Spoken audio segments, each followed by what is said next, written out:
Welcome to the June 11th edition of Love and Money, a summer school business management podcast presented by Brandy M. Love. Who am I and what does this have to do with money? I'm the love in Love and Money. I'm currently enrolled at the University of Memphis in School Business Management. This is a summer school business management podcast. My course, Leadership 7131, under the direction of Dr. Derek Robinson, we will assist and go through with a short podcast which will serve as my classroom companion to school business management. This is podcast number 2 in a series of 4.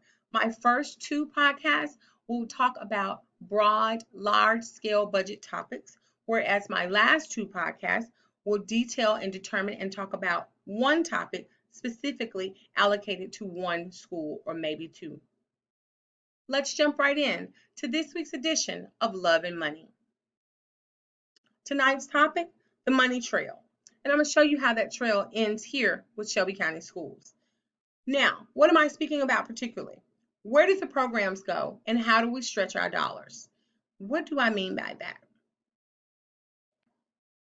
How is this topic related to school business management or the business of schools?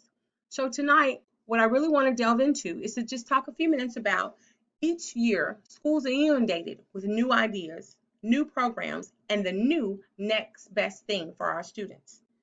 However, as history has shown us oftentimes, the next new best thing is replaced next year with the next new best thing.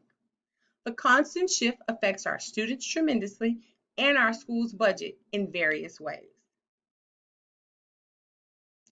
President Lyndon B. Johnson said poverty must not be a bar to learning, and learning must offer an escape from poverty. With that in mind, Lyndon B. Johnson, as president, took on his initiative as the War on Poverty. Underneath the War on Poverty, in 1965, Johnson introduced the Elementary and Secondary Education Act. This bill was meant to provide long-term sustained government funding for K-12 education throughout the United States.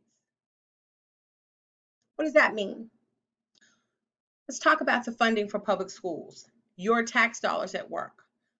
Schools are funded by, on the local level, property tax, sales tax, and tax on incomes. This year, under our current president, President Donald Trump stated that in his administration, these children are forgotten no longer.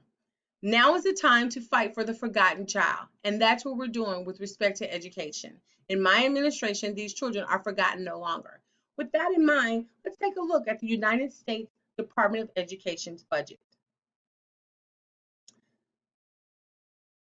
The 2020-2021 United States Department of Education budget includes $66 billion in new discretionary budget funds for the Department of Education. This is a 6.1 billion, or in other terms, 8.4% reduction below the appropriation that the United States Department of Education received in 2020. What does that mean for us? What does that mean for you? What does that mean for Tennessee? So if we take a look here on this chart, we can see that according to the Tennessee Department of Education, K-12 education in the state of Tennessee for the 2020-2021 school year has been allocated $6,911,850,100, with higher education receiving $5,017,141,900, for a total funding for the state of Tennessee education $11,928,992,000. This comes down to the Shelby County Schools operating budget. As you can see, this is the 2020-2021 recommended Shelby County Schools operating budget.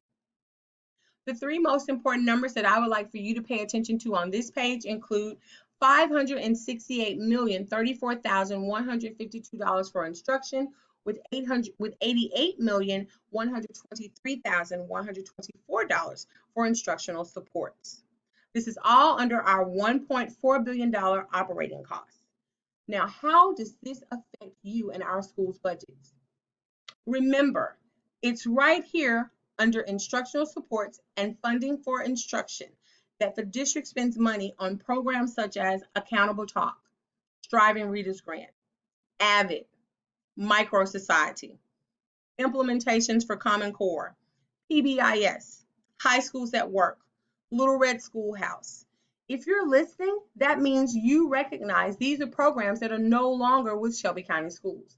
These are programs that the district has spent tons of money to fund, but the program may have only lasted in the district 2 to 3 years. As you can see here, in 2016, for instructional support and instruction, the district spent $558 million on instruction, $67 million on instructional support, going up to $594 in 2017 and $66 million. That's a small bit of a drop. And then dropping a little bit again in 2018 to $581 million, but going up on instructional support to $75 million. This year's allocation again, now this is a slight drop, $568,034,152, but going up again on instructional supports, $88 million. What does that mean? This is the money that is allocated to your school's budget that supports the programs such as AVID, PBIS, Little Red Schoolhouse, Micro Society. These are programs that the district spends tons of money on, but this program may only stay within the district within 2 to 3 years. Well, according to Tennessee's SCORE, it takes at least 2 to 3 years to demonstrate accurate, consistent data when implementing new systems and programs. Shelby County Schools has a history of programs only sticking around 2 to 3 years. So how can we determine if this is appropriate or if this is a good fit for our students with our district's history? And it's not just Shelby County Schools that does this. Remember, funds are disseminated to schools to purchase goods and supplies for a specified program. Teachers go through training. That means you're paying for teachers to be trained and you're paying for subs to sit in classrooms with students. So again, what happens to the items that are purchased? What happens to that training that those teachers have gone through when they decide we're no longer going to use this program? This program is out and we're moving to this year's next new best thing.